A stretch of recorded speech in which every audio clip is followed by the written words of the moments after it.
Le cardinal Lavigerie, un géant de l'apostolat, suite. La guerre. Au milieu des joies que lui donnait la définition conciliaire et la prospérité de ses orphelinats, la guerre franco-allemande de 1870 éclata comme un coup de foudre.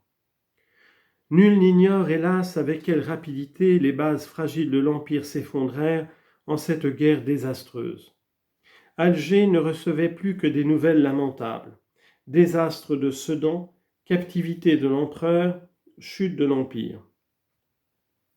Monseigneur Lavigerie s'assombrit, et avec raison. Sa clairvoyance ne pouvait manquer de lui montrer les dangers que courait l'Algérie pratiquement si peu conquise.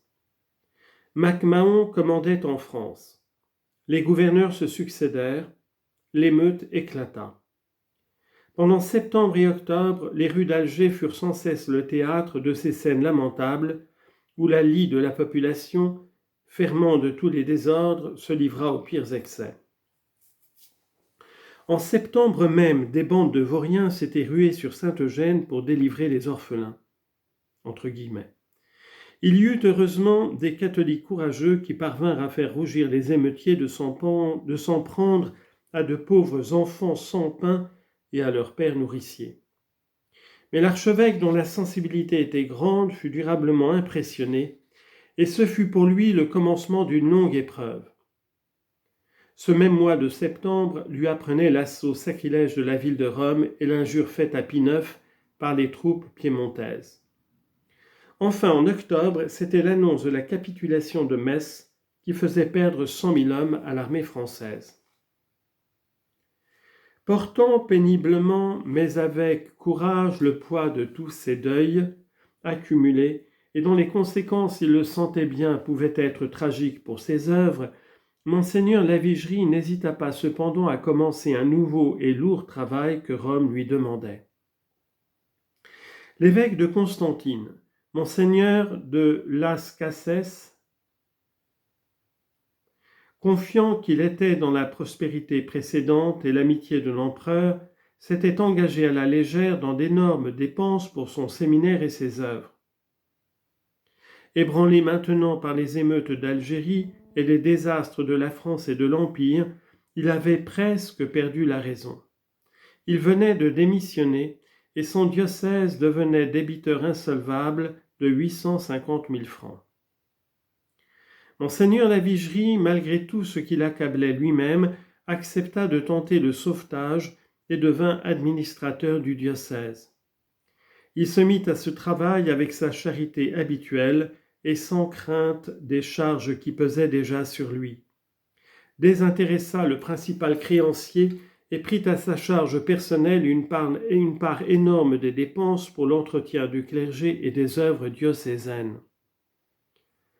S'étant ainsi sacrifié, il pouvait plus nettement dire au gouvernement nouveau qu'il devait reconnaître non seulement les dettes, mais les engagements tacites de l'Empire. Un voyage en France était nécessaire pour Constantine, il l'était aussi pour Alger, car les orphelins avaient été jetés dans une extrême détresse par la guerre qui tarissait ou portait vers d'autres voies les secours de la charité catholique. La misère. Avant son départ, il avait centralisé à Maison-Carrée tous les orphelinats de garçons. Mais malgré cette mesure, on en vint à manquer de tout.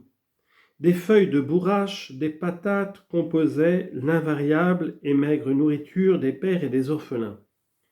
Ceux-ci n'étaient plus maintenant vêtus que de haillons sans cesse rapiécés, et certains commençaient à se souvenir des jours terribles de la grande famine. Tourmenté, angoissé, il subissait intérieurement une véritable torture en voyant souffrir ceux pour qui il avait tant travaillé et auxquels il se sentait incapable de porter secours comme il l'aurait voulu. On l'entendit s'écrier dans son angoisse « Ah, les pauvres enfants, que pensent-ils de moi ? Et cependant, s'ils savaient comme je les aime. »